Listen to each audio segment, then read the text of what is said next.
Good morning. এখন বাজে 7:45। সকালবেলা আমি বেরিয়ে পড়েছি, একটা সুন্দর জায়গায় যাব আর তোমাদের সাথে সেটা শেয়ার করব। কোথায় যাচ্ছি, কিভাবে যাচ্ছি, আর তার সাথে সাথে সেখানে কি কি আছে, কি কি দেখার আছে, সবটাই তোমাদের সাথে শেয়ার করব। তো অটোতে উঠে পড়েছি, আর অটো এখন প্রায় আমার স্টেশনের কাছাকাছি পৌঁছে গেছে। আমি যাচ্ছি ইছাপুর স্টেশন থেকে। আমার বাড়ি যেহেতু ইছাপুর, আমি ইছাপুর থেকেই উঠবো ট্রেনে। তো চলো স্টেশন চলে যাই। দেখো স্টেশনে চলে এসেছি, স্টেশনে এসেই দেখছি একটা ট্রেন। তবে না, এই ট্রেনে কিন্তু আমি যাব না। আমি কোন ট্রেনে যাব সেটা অবশ্যই তোমাদেরকে বলে দেব। তো চলো আমি এখন গিয়ে একটু ওয়েট করি, কারণ আমার ট্রেন হচ্ছে 8:08। তো সেখানে ট্রেন আসা অবধি আমি এই যে বসে আছি, টিকিট কেটে নিয়ে চুপচাপ বসে আছি, আর কাঁধে আমার ব্যাগ। তো এবার আমি তোমাদের বলে দিই কিভাবে এখানে পৌঁছানো যাবে। শিয়ালদা থেকে Shantipur local, Gede local, Krishnanagar local, Ranaghat লোকালে উঠে মাত্র 1.5 ঘন্টায় পৌঁছে যাবেন চাকদা স্টেশন। শিয়ালদা থেকে train timing: Shantipur local 7:25, Gede local 7:40, Krishnanagar local 7:53, Ranaghat local 8টা, শান্তিপুর লোকাল 8:50। আমাদের এখানে 8:08 এসেছিল ট্রেন। আমি সেই ট্রেন ধরেই পৌঁছে যাচ্ছি চাকদা। আর তার সাথে সাথে তোমাদের বাইরেটাও কিন্তু একটুখানি দেখিয়ে দিলাম। কি সুন্দর ওয়েদারটা, তোমাদেরকে কি বলবো।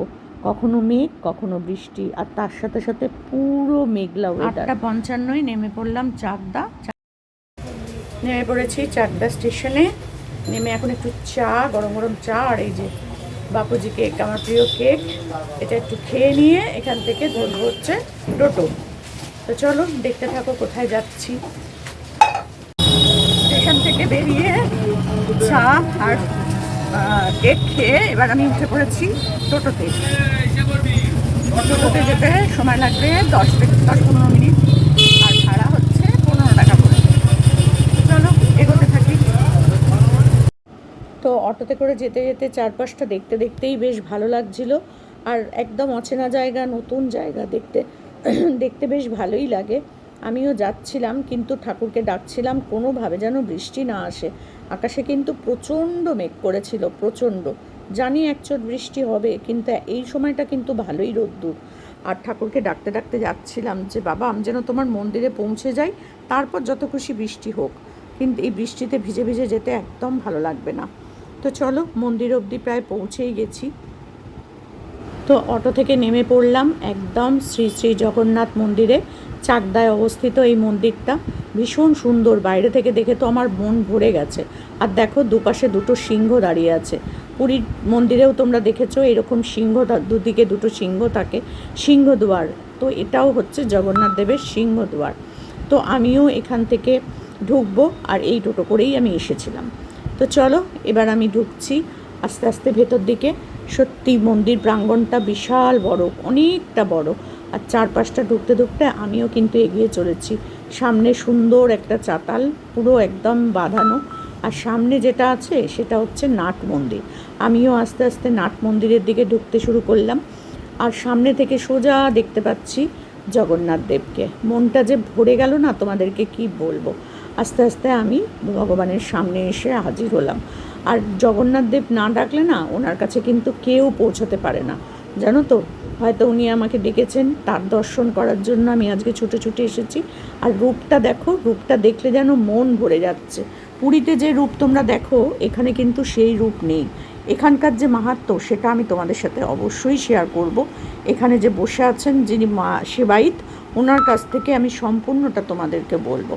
কারণ অনেক ইউটিউবারের মুখে তোমরা তাদের মতন করে শুনেছো, কিন্তু আমি নিজের মুখে কিছুই বলবো না, সবটাই আমি ওনাকে দিয়েই বলবো। কারণ আমি তো অনেক কিছুই জানি না, কি থেকে কি বলবো না বলবো। তাই তোমাদের একটু মন্দিরটা ঘুরিয়ে দেখে নিই এর মধ্যেই। তো কি সুন্দর দেখো চারপাশটা। জগন্নাথ, বলরাম, সুভদ্রার নানান রকম ছবি এখানে কিন্তু রাখা আছে, নানান রকম ছবি। আর নামও অনেক রকম আছে, বেশ ভালো লাগছিল দেখতে। আমিও সব কিছু দেখছিলাম, আর তার সাথে সাথে তোমাদেরকেও একটুখানি করে দর্শন করিয়ে দিচ্ছিলাম। সত্যি করেই এই মন্দিরে না আসলে পরে আমি জানতেও পারতাম না যে পুরী ছাড়া এইরকমভাবে জগন্নাথ দেব এরকমভাবে রয়েছেন এখানে। আর সেখানে কিন্তু ইনি এখানে কিন্তু ইনি একাই রয়েছেন, ভাই বোনরা কেউ কিন্তু সাথে নেই। এর যে গল্পটা, কেন ইনি এখানে একা এসেছেন, কিভাবে এসেছেন, সব তোমাদের সাথে শেয়ার করব।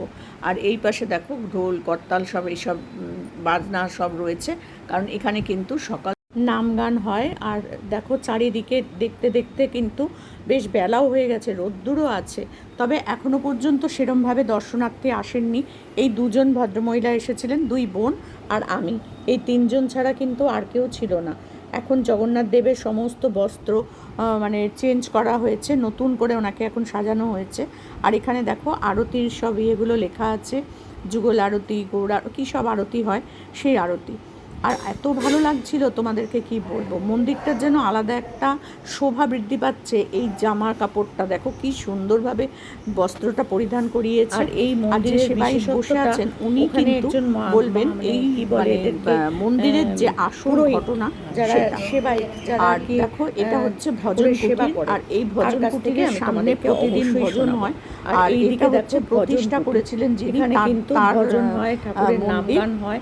আর এই যে যিনি সুন্দর করে এখানে সাজানো রয়েছে, এখানে প্রতিদিন ভজন করা হয়। এই ভজন কুটির দেখতেই পাচ্ছ, শ্রী চৈতন্য গৌড়ীয় মঠ প্রতিষ্ঠাতা, তার সত্যি ছবি এটা। কিন্তু আমি তোমাদের সামনে অনেক চেয়ার রয়েছে, আমি আগে তোমাদের চেয়ারে গিয়ে বসবো।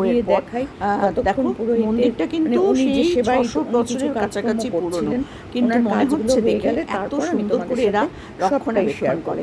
মন্দিরটা কিন্তু যখন তৈরি হয়েছিল তখন তার পাশেই ছিল গঙ্গা, আর সেই গঙ্গা এখন 1 কিলোমিটার দূরে চলে গেছে, বুঝতেই পারছো। তো সেই গঙ্গা আর জঙ্গল তার মধ্যেই প্রতিষ্ঠিত হয়েছিল এই মন্দির। তখন এখানে কিন্তু কিছুই ছিল না, এত জনমানব, বাড়ি ঘর আর এই মানে মন্দিরটার গল্প তোমাদের সাথে কিন্তু করে আমি শেয়ার করে যেত সেই সময়।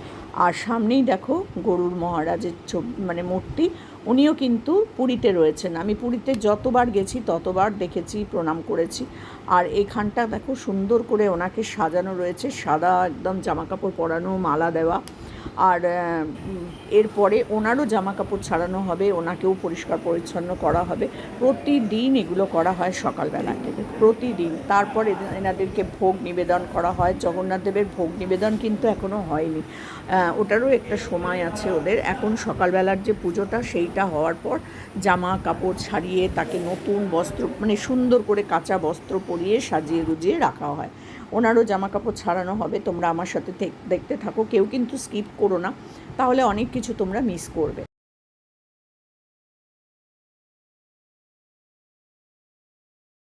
আর মন্দিরে এসে দেখো ফ্যানের তলায় একটু বসেছি, রেস্ট নিচ্ছি, পুরো মন্দিরটা ঘুরে তোমাদের দেখাবো। আর খুব শান্ত নিরিবিলি পরিবেশ, বেশ ভালো লাগছে, মনটা একটু অন্যরকম হয়ে গেছে এখানে এসে। আর জগন্নাথ দেব জানোই তো, মানে আমাদের বাঙালিদের কাছে বলো, প্রতিটা মানুষের মনে একটা আলাদা জায়গা করে নেয়, তাই না? জগন্নাথ দেব এই কিছুদিন আগেই রথ হয়েছে, রথযাত্রা, তো আমরা সবাই দেখেছি সেটা। এখানকার যে ইতিহাস তোমাদের অবশ্যই বলবো, এখানে একটা সুন্দর ইতিহাস আছে, এই মন্দির প্রতিষ্ঠার পেছনে একটা সুন্দর ইতিহাস আছে, অবশ্যই সেটা তোমরা জানতে পারবে, দেখতে পারবে। আর ভিডিওটা কিন্তু কেউ স্কিপ করবে না, একদম স্কিপ করবে না। আর আমি এখন বসে আছি, একটু বাদে এখানে পুজো শুরু হবে। আমি এসে গেছি অনেক সকাল সকাল, 8টা ট্রেন ধরেছি ইচ্ছাপুর থেকে। আর সেখান থেকে এখানে এসে নামলাম, নেমে চা আর একটা কেক খেলাম, খেয়ে বেরিয়ে পড়লাম টোটো করে এখন চলে এসেছি মন্দিরে। আর এসে বসে আছি, ঠাকুর দর্শন করেছি, সব কিছু তোমাদের সাথে অবশ্যই শেয়ার করতে থাকবো। দেখবে মনটা ভরে যাবে একদম, অবশ্যই কিন্তু আমার সাথে থাকবে। আর পুরো ভিডিওটা কিন্তু দেখবে, কেউ কিন্তু স্কিপ করবে না, তাহলে কিন্তু অনেক কিছু মিস করবে। এই মন্দিরের প্রতিষ্ঠা কেমন করে হলো, এখানে জগন্নাথ দেব কী করে এলেন, তোমরা তো সবাই জানো পুরীতেই জগন্নাথ দেবের মন্দির।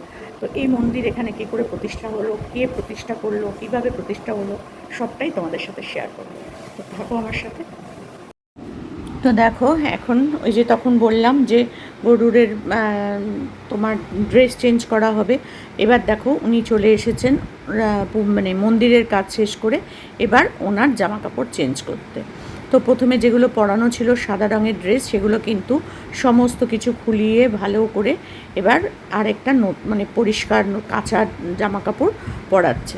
আর সত্যিই তো প্রতিদিন ঠাকুরকে আমরা যেমন স্নান করি সেরকম ঠাকুরেরও তো স্নানের প্রয়োজন হয়, জামা কাপড় ছাড়ার প্রয়োজন হয়, তাই না? আমরা যদি করি তাহলে ওনাকেও করতে হবে, ওনাদেরও তো প্রাণ আছে, তাই না? তো এই দেখো কি সুন্দর করে সমস্ত ড্রেস পরিয়ে দিচ্ছে। আর ওই পাশে দুজন ভদ্রমহিলাকে দেখলে উনি আর আমি একদম একসাথেই প্রায় এসেছি। তো ওনাদের সাথেও তোমাদের পরিচয় করিয়ে দেবো। আর জানোই তো আমি একটু গল্প করতে ভালোবাসি, মানুষের সাথে পরিচয় করতে ভালোবাসি, অবশ্যই ওনাদের সাথে কথা বলবো। তো এই যে ভক্ত মানে সেবায়িত, এনার সাথেও অনেক কথা বলেছি, সেগুলো তোমাদের সাথে অবশ্যই শেয়ার করতে থাকবো। আর দেখো কি সুন্দর করে জামা কাপড় পরিয়ে দিচ্ছে, খুব সুন্দর করে নিষ্ঠা ভরে উনি কাজ করেন।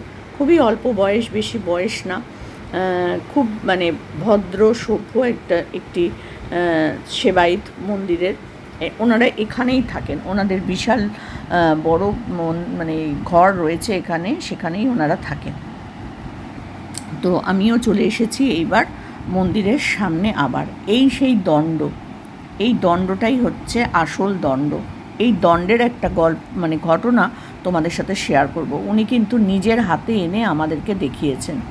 আর এই দণ্ডটা কেন এখানে এলো, কিভাবে এলো, এর কি মাহাত্ম্য, এটা অবশ্যই ওনার মুখ থেকে আমি তোমাদের শোনাবো। আর এখানে উনি বলছিলেন, কিন্তু পুরো ঘটনাটা যখন বলবে সেটা আমি তোমাদের সাথে শেয়ার করব। এই মন্দিরের ইতিহাস হচ্ছে মহাপ্রভুর পার্ষদ জগদীশ পণ্ডিত, তিনি সেই পুরাকালে জগন্নাথ দর্শন করতে পুরীধামে গিয়েছিলেন। মানে যখন পুরীতে গিয়েছিলেন জগন্নাথ দর্শন করতে, তখন তার বয়স ছিল 60 বছর। তিনি সেই বয়সকালে জগন্নাথকে দর্শন করতে গিয়ে জগন্নাথকে দর্শন করে মনে মনে জগন্নাথকে বলছেন যে আমি তো আর আসতে পারবো না, বয়স হয়ে গেছে, এই তোমাকে আমার শেষ দর্শন। তা আমি যদি তোমাকে আমার বাড়িতে নিয়ে যেতে পারতাম তাহলে সারা জীবন তোমাকে দর্শন করতে পারতাম, তোমার সেবা করতে পারতাম। মানে জগন্নাথকে এরকম মনের অভিলাষ সে জানাচ্ছিল। ভগবান সেই রাত্রে সেই ভক্ত জগদীশ পণ্ডিতকে স্বপ্নাদেশ দিয়ে বলেছেন যে আমি তোমার সাথে যাব, তুমি আমাকে নিয়ে চলো। তার বাড়ি ছিল নদিয়ার নবদ্বীপে। তা জগন্নাথ নদিয়ার নবদ্বীপে যাওয়ার জন্য তাকে বলেছেন। তা তখন জগদীশ পণ্ডিত জগন্নাথকে বলেছেন আমি যে তোমাকে নিয়ে যাব, পুরীর রাজা তো আমাকে দেবে না, ওখানে তো রাজার হাতে জগন্নাথ। তা বলছে আমি রাজাকে বলে দেবো, রাজা আমাকে দিয়ে দেবে তোমার কাছে, তুমি আমাকে নিয়ে যাবে। আর সেই বছর ছিল পুরীতে নবকলেবরের বছর। ওখানে 12 বছর অন্তর অন্তর জগন্নাথ বদল হয়, জগন্নাথ সমাধিস্থ হয়। তা জগন্নাথ তখন বলল যে আমি একাই যাব, বলরাম সুভদ্রা যাবে না, তারা দুজন সমাধিস্থ হবে। আর আমি একা তোমার সঙ্গে জগদ্দীপকে উদ্ধার করার জন্য নবদ্বীপে যাব। ঠিক আছে, সেই কথা অনুযায়ী তখন জগন্নাথ রাজাকে স্বপ্ন দিয়ে বলছেন আমি জগদীশ পণ্ডিত নামক এই ব্যক্তির সাথে যাবো, তুমি আমাকে তার কাছে দিয়ে দেবে। ঠিক আছে, রাজাও তাতে রাজি হয়ে গেছে। এবার জগন্নাথকে জগদীশ পণ্ডিত জিজ্ঞেস করছে তোমার এত বড় বিগ্রহ, ভারী বিগ্রহ আমি কী করে নিয়ে যাব? বলছে তুমি যখন আমাকে নিয়ে যাবে আমি ছোলার থেকেও হালকা হয়ে যাব, কিন্তু একটা শর্ত, তুমি আমাকে কোনো জায়গায় নামাতে পারবে না, মধ্য রাস্তায় যেখানে নামাবে সেখানেই বসে যাব, সেখান থেকে কিন্তু আমি আর উঠবো না, এখান থেকে উঠবো আর তোমার বাড়িতে গিয়ে আমি নামবো। এই শর্ত দিয়ে জগন্নাথ তখন যেতে রাজি হলো এবং বলছে কী করে নিয়ে যাব তোমাকে আমি? এই নিম কাঠের দণ্ডতে করে কাপড়ে করে বেঁধে নিম কাঠের দণ্ডতে করে কাঁধে করে নিয়ে যাবে। সেই হচ্ছে গিয়ে এই সেই নিম কাঠের দণ্ড, ওই দণ্ডতে করে জগন্নাথকে এই বড় জগন্নাথকে তিনি নিয়ে এসেছেন। এই এত বড় জগন্নাথ, হ্যাঁ, এই জগন্নাথকে এনেছেন। আর এই জগন্নাথ হচ্ছে গিয়ে স্বয়ং বিশ্বকর্মার হাতের তৈরি বিগ্রহ। এটা যখন পুরীতে প্রথম যে বিগ্রহ ছিল সেই বিগ্রহ হচ্ছে গিয়ে এইটা। বিশ্বকর্মা যে দরজা বন্ধ করে জগন্নাথ তৈরি করছিল, সেই বন্ধ দরজা খুলে দিয়েছিল বলে জগন্নাথ অসম্পূর্ণ হয়ে রয়েছিল। সেই বিগ্রহই হচ্ছে এইটা। এটা পুরীর মন্দিরের প্রথম বিগ্রহ। আচ্ছা, প্রথম বিগ্রহ। তারপরে এখানে আসার পরে জগন্নাথের নতুন রূপদান হয়েছে জগন্নাথের আদেশে। আচ্ছা, তা তিনি যখন বললেন যে যেখানে নামাবে সেখানেই বসে যাব, সেই শর্ত অনুযায়ী জগন্নাথকে নিয়ে জগদীশ পণ্ডিত পথে চলতে আরম্ভ করলেন। তখন পায়ে হেঁটে আসতে হতো পুরীর থেকে, তখন ট্রেন বাস এসব ছিল না। তা তিনি আস্তে আস্তে যখন এই জায়গায় এসে পৌঁছেছে তখন এখানে গঙ্গা ছিল, গঙ্গা প্রবাহিত হতো। তা এই গঙ্গা দেখে উনি তার সাথে যে একজন ব্রাহ্মণ ছিলেন তার হাতে জগন্নাথকে দিয়ে উনি গঙ্গা স্নান করতে নামলেন। এবং কিছুক্ষণ পরে দেখতে পাচ্ছেন যে তিনি জগন্নাথের ভার রাখতে পারছেন না, তিনি ডাকছেন আপনি আসুন, আমি রাখতে পারছি না, জগন্নাথ ভারী হয়ে যাচ্ছে। তা তিনি উঠে আস্তে আস্তে তিনি জগন্নাথকে এখানে বসিয়ে দিয়েছেন। সেই থেকে জগন্নাথ এখানে প্রতিষ্ঠিত হয়ে গেছে, যেহেতু জগন্নাথের শর্ত ছিল যে যেখানে নামাবে আমি সেখানেই বসে যাবো। তা তখনও জগদীশ পণ্ডিত অনেক লোক দিয়ে অনেক কিছু দিয়ে জগন্নাথকে তোলার চেষ্টা করেছে, কিন্তু জগন্নাথকে উঠাতে পারেনি, এত ভারী হয়ে গেছে। তা তখন তিনি মনস্থির করলেন যে ঠিক আছে আমি আর বাড়িতে যাব না, যেহেতু জগন্নাথ এখানে বসে গেছে, এখানেই আমাকে জগন্নাথের সেবা করতে হবে। তা তিনি এখানে চলে এলেন এবং তার বাড়িতে এই কৃষ্ণ বলরাম বিগ্রহ তার বাড়িতে আগে সেদিকে ছিল, ওই দিকে কৃষ্ণ বলরাম, ওই কৃষ্ণ বলরাম বিগ্রহ, তার স্ত্রী দুঃখিনী মাতা, এই দুই বিগ্রহকে নিয়ে তিনিও এখানে চলে এলেন। তারপরে তারা এখানে জগন্নাথের সেবা করতো, সেবা করতে করতে তারপরে মহাপ্রভু এখানে আসলেন জগন্নাথকে দর্শন করতে পুরীর থেকে। মহাপ্রভু এখানে 4 বার এসেছেন জগন্নাথকে দর্শন করার জন্য। মহাপ্রভু 4 বার এখানে এসেছেন পুরীর ধাম থেকে। তখন মহাপ্রভু সন্ন্যাস লীলায় মহাপ্রভু রয়েছেন। পুরী ধাম থেকে মহাপ্রভু এখানে 4 বার জগন্নাথকে দর্শন করতে আসায় শেষ যেইবার এসেছেন সেইবার এই গৌরগোপাল বিগ্রহ দুঃখিনী মাতাকে দিয়ে গেছিলেন। গৌরগোপাল বিগ্রহ ওটা হচ্ছে গিয়ে দুঃখিনী মাতার সেবিত বিগ্রহ, মানে জগদীশ পণ্ডিতের স্ত্রী, তার নাম ছিল দুঃখিনী মাতা। মহাপ্রভু যখন চলে যাবে এখান থেকে জগন্নাথ দর্শন করে, তখন দুঃখিনী মাতা মহাপ্রভুকে বলছেন যে তুমি চলে যাবে, আমার অনেক দুঃখ হচ্ছে, এতদিন ছিলে আমার কাছে। তা বলছে তুমি এই বিগ্রহকে রাখো, তুমি এই বিগ্রহ সেবা করলে আমি এই বিগ্রহের মধ্যে দিয়ে তোমার সেবা গ্রহণ করব। তা তখন মহাপ্রভু এই গৌরগোপালের বিগ্রহ দুঃখিনী মাতার হাতে দিয়ে গেলেন এবং দুঃখিনী মাতা সেই থেকে এই গৌরগোপালের সেবা, জগন্নাথের সেবা করে আসছে। এবং একদিন জগন্নাথের ভোগের জন্য, পায়েসের জন্য, পায়েস রন্ধন করবে বলে দুধ নেই, তখন তাদের অভাব ছিল। তখন এই গৌরগোপাল বিগ্রহ দুঃখিনী মাতাকে বলছে তোমার পায়েসের দুধ নিয়ে কে বলেছে, যাও ওই যে কুয়ো দেখতে পাচ্ছ, কুয়োতে যাও, কুয়োতে গিয়ে দেখো দুধ আছে, ওই যে কুয়োটা, ওই তো কুয়ো, ওই যে ওইখানে কুয়ো বেলগাছের তলায়, ওই কুয়োতে দুধ উঠেছিল ভগবানের সেবার জন্য। এখান থেকে জগন্নাথের সেবার জন্য ওই কুয়ো থেকে দুধ উঠেছিল। এবং এই যে আম গাছটা দেখছেন, এই আম গাছে একই গাছে 2 রকমের আম হয় জগন্নাথের সেবা। আচ্ছা, সব ভগবানের লীলা, সত্যি তাই? একই আম গাছে 2 রকমের আম হয়, 2টো ডালে 2 রকমের আম হয়। আর বকুল গাছ ছিল ওইখানে একটা, বকুল গাছটা নেই, ওই বকুল গাছে জগন্নাথের জন্য আম ফলেছিল অসময়তে।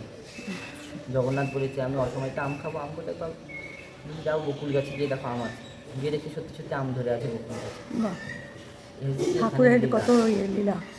তারপরে যখন জগন্নাথ এখানে বসে গেলেন, তখন কৃষ্ণনগরের রাজা কৃষ্ণচন্দ্র জগন্নাথকে দর্শন করতে এখানে এসেছেন।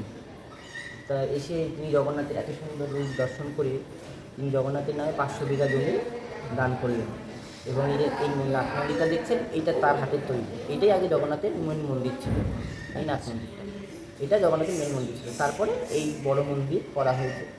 আগে জগন্নাথ এখানে ছিল এবং জগন্নাথের 500 বিঘা জমি ছিল, এখন সেই 500 বিঘা জমি কিছু নেই, 2 জমি রয়েছে, সব লোকের নিয়ে আগেকার দিনে, তো আজকে না, তো বহু বছর আগে, 560 বছর আগেকার কাহিনী। এই হচ্ছে কি এখানকার জগন্নাথের কাহিনী। জগন্নাথ এখানে সচল বিগ্রহ এবং মহাপ্রভু স্বয়ং এখানে এসে বলে গিয়েছেন যে এই মন্দিরে প্রণাম করলে, এই মন্দির পরিক্রমা করলে, এই মন্দিরে জগন্নাথের সেবা করলে, পুজো দিলে যে ফল হবে পুরীর মন্দিরে পুজো দেওয়ার ফলও সমান। এটা অভিন্ন পুরী ধাম, যেহেতু জগন্নাথ স্ব ইচ্ছায় এখানে এসেছেন, এই জন্য এখানে পুজো দিলে, মন্দিরে পরিক্রমা করলে, প্রণাম করলে আপনার পুরীর জগন্নাথ দর্শন হবে, পুরীর জগন্নাথ দর্শন হবে এই জগন্নাথ দর্শনের করলে। আর এইরকম সুন্দর বিগ্রহ আপনি সারা বিশ্বের মধ্যে কোথাও দেখতে পাবেন না। জগন্নাথ সব জায়গায় গোল গোল চোখ, এক ঢালা নাক, এরকম নেই না, এরকম মূর্তি। হ্যাঁ, এখানে আসার পরে জগন্নাথ নিজে বলেছেন যে আমাকে নতুনভাবে রূপদান করতে হবে। তা জগন্নাথের ইচ্ছাতেই এইরকম নতুন রূপ হয়েছে, জগন্নাথ এরকম সুন্দর রূপে সেজে উঠেছে। খুব সুন্দর, 550 বছর আগে এইরকম সুন্দর করে রং করে জগন্নাথকে এখানে তৈরি করা হলো, ওই সেই বিগ্রহের উপরই, পুরীর সেই বিগ্রহের উপর। সেই থেকে এখন অব্দি জগন্নাথ এইভাবেই রয়েছে, এখন অব্দি তার একটু গায়ের রঙও চেঞ্জ হয়নি, কিছু রঙরাগ হয় না, সেই এরমই আছে, এইরকমই আছে। 560 বছর। হ্যাঁ, 560 বছর আগেই জগন্নাথ এরকম চকচক করছে, এখনো আছে। বাহ, দেখলে তোকে বিশ্বাস করবে না, কিন্তু এটাই বাস্তব, এটাই সত্যি। আমরা জানি, আমরা সেবা করে আসছি। হ্যাঁ, এটা জগন্নাথের লীলা, যেখানে ভগবান থাকে সেখানে জগন্নাথ ভগবানের বিগ্রহ, সেখানে একদম জল জল করে জ্যোতি বেরোয় ভগবানের বিগ্রহ। ঠিক ঠিক ঠিক, সেই বিগ্রহের ভিতর থেকে জ্যোতি যায়। যেখানে দেখবেন ভগবানের সেবা পুজো ঠিকঠাক হয় না, ঠাকুর থাকে না, সেই জায়গায় ঠাকুরের মুখটা কেমন শুকনো শুকনো লাগে, শুকনো শুকনো লাগে, পরিবর্তন হয়ে যায়। হ্যাঁ, কিন্তু এখানে জগন্নাথ হাসি খুশি আর মনে হচ্ছে জ্যান্ত, হ্যাঁ, একদম জীবন্ত জীবন্ত। এখানে এই গৌরগোপাল আর জগন্নাথ এখানে কথা বলা বিগ্রহ। এই গৌরগোপালের সেবা যোগিনী মাতা একবার করতে রাজি হয়নি বলে যখন সেই সময় এই গৌরগোপাল মন্দিরের ভিতর থেকে খেটে বাইরে বেরিয়ে চলে এসেছিল।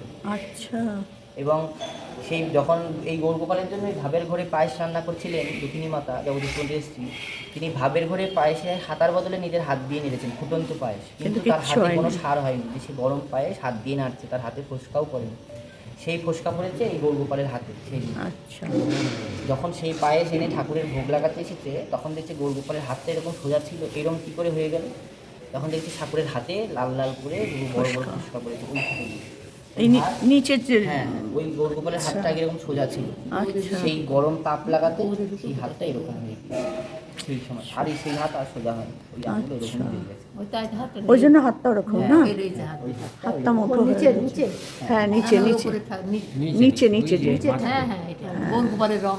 হ্যাঁ, এখানে এই দুটো বিগ্রহ একেবারে জীবন্ত কথা বলা বিগ্রহ। আপনি জগন্নাথের কাছে যা মানত করবেন বা জগন্নাথের কাছে যা প্রার্থনা করবেন অন্তর থেকে যদি বলেন সেটা হবেই, ফলবেই।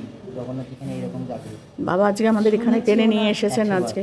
শুনেছি ওনার চোখের দিকে তাকিয়ে মনের কোনো খুব কামনা পূর্ণ হয়। হ্যাঁ, একেবারে হবেই, হতে মনের বাধ্য। মনস্কামনা খুব যদি আমরা তার ভালো করে আমি নিজস্ব ডাকি, প্রমাণ, আমরা নিজে তাহলে হ্যাঁ, নিজে আমি তার প্রমাণ। ভক্তিটাকে চাই, অনেক মনের মানুষের অনেক সেই মানুষের অনেক ভক্তিটা তো মনের আনতে আশা হবে। জগন্নাথ পূর্ণ করেছে। এখানে তারা এসে মানত করেছে, তারা এসে বলে গেছে না জগন্নাথ হলে হবে না।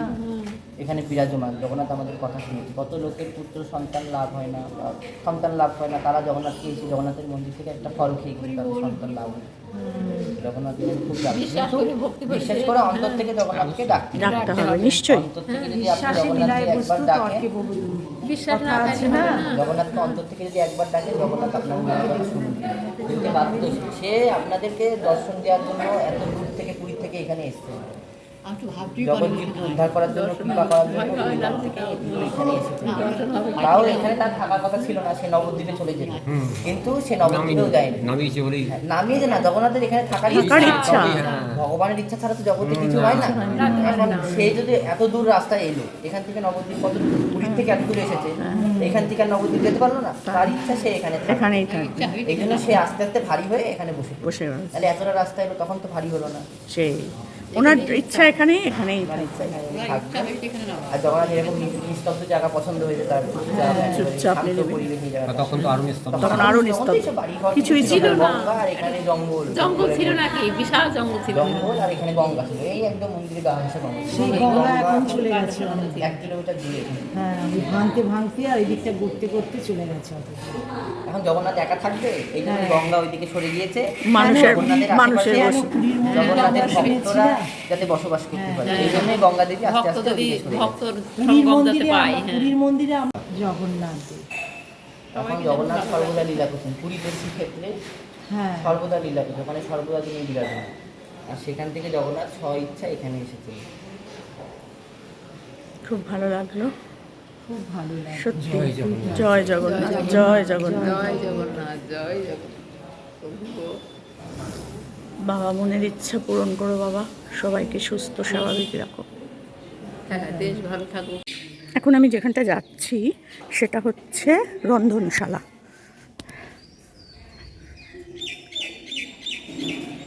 এখানে হচ্ছে রান্না হয়, যখন এখানে জগন্নাথ দেবের ভোগ টোগ হয়, কোনো পুজো হয় বিশেষ, তখন এখানে রান্না বান্না করা হয়।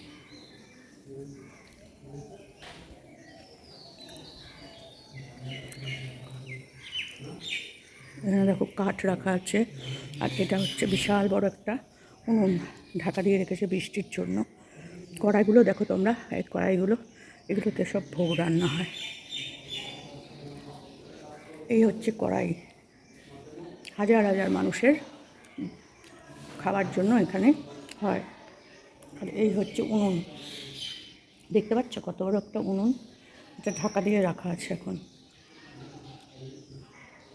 আর এই লোহার কড়াইগুলোতে সব মানুষের ভক্তদের রান্না করা হয়। এই হচ্ছে কাঠ, আর এইখানে খাওয়ানো হয়। খুবই সুন্দর জায়গাটা।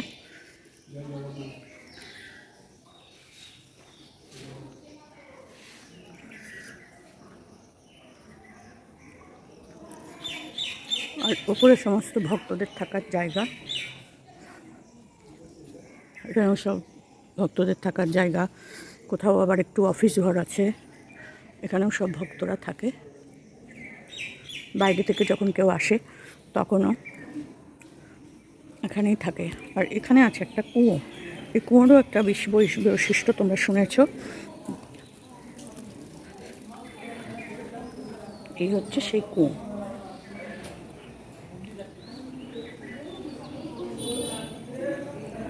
এই হচ্ছে বেলগাছ,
স্কিপ করবে না, তাহলে কিন্তু অনেক কিছু মিস করে যাবে। তো ভীষণ ভালো লাগছে এখানে এসে, মনটা একদম মানে আলাদা রকম একটা অনুভূতি হচ্ছে। তোমরাও এসো, কীভাবে আসতে হবে না হবে সবটাই আমি তোমাদের জানিয়ে দেবো।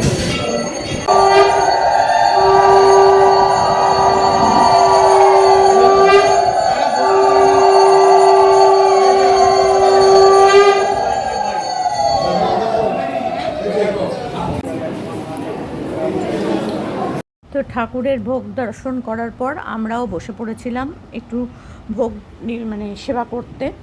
আর এখানে দেখো লাইন দিয়ে সবাই আমরা বসে পড়েছি। আর এখানে শতরঞ্চি ছোট করে মাদুরের মতন এরকম আছে, সেগুলো পেতে দিয়েছিল। পুরো নাট মন্দিরটা জুড়ে একদম ঠাকুরের সামনে দিয়েই কিন্তু সবাই লম্বা করে বসে পড়েছি। ভীষণ ভালো লাগছিল। এখানে এসে কিন্তু তোমরা ভোগের টিকিট কাটতে পারো, কুপন কাটতে পারো। এখানে আমাদের দিয়েছিল হচ্ছে গরম গরম ভাত, তার সাথে দিয়েছিল শুক্তো, আর তারপরে দিয়েছিল ডাল, ডালের সাথে পাঁপড় ভাজা মানে চিপস আর কি, আর কুমড়ো দিয়ে আলু দিয়ে ডাঁটা দিয়ে একটা তরকারি, তার সাথে সাথে দিয়েছিল পনির কাবলি ছোলা সেই দিয়ে একটা তরকারি, তারপরে হচ্ছে চাটনি আর পায়েস। এই ছিল খাবার, আর ছিল পাঁপড়। তো আমি শুক্তো দিয়ে ভীষণ ভালো খেয়েছি। আর এখানে রান্নাটা খুব সুন্দর, একদম বাড়ির রান্নার মতন রান্না। আর ভোগের রান্না জানোই তো, যেরকমভাবেই বানাক না কেন, আর সেটা খেতে কিন্তু সুন্দর লাগে। আমিও কপালে ঠেকিয়ে ঠাকুরের নাম করে খাওয়া শুরু করলাম। আর তোমরাও এসে এখানে খেতে পারো। আগের দিনও তোমরা টিকিট বুক করতে পারো এখানে, মানে কুপনটা কেটে রাখতে পারো আসার জন্য। আমি সেই নাম্বারটাও তোমাদের দিয়ে দিচ্ছি, তোমরা সেখানে ফোন করে আসতে পারো। আর আমি এখানে এসে কুপন কেটেছিলাম। এখানে নানান ধরনের কুপন আছে, 80 টাকা, 100 টাকা। আমি কেটেছিলাম 130 টাকা। আজকে একটা বিশেষ ভোগ ছিল, সেটার জন্য 130 টাকা করেই নিয়েছিল।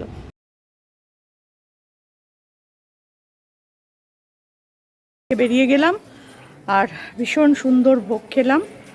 আর এই হচ্ছে মন্দিরটা, তোমাদেরকে শেয়ার করলাম।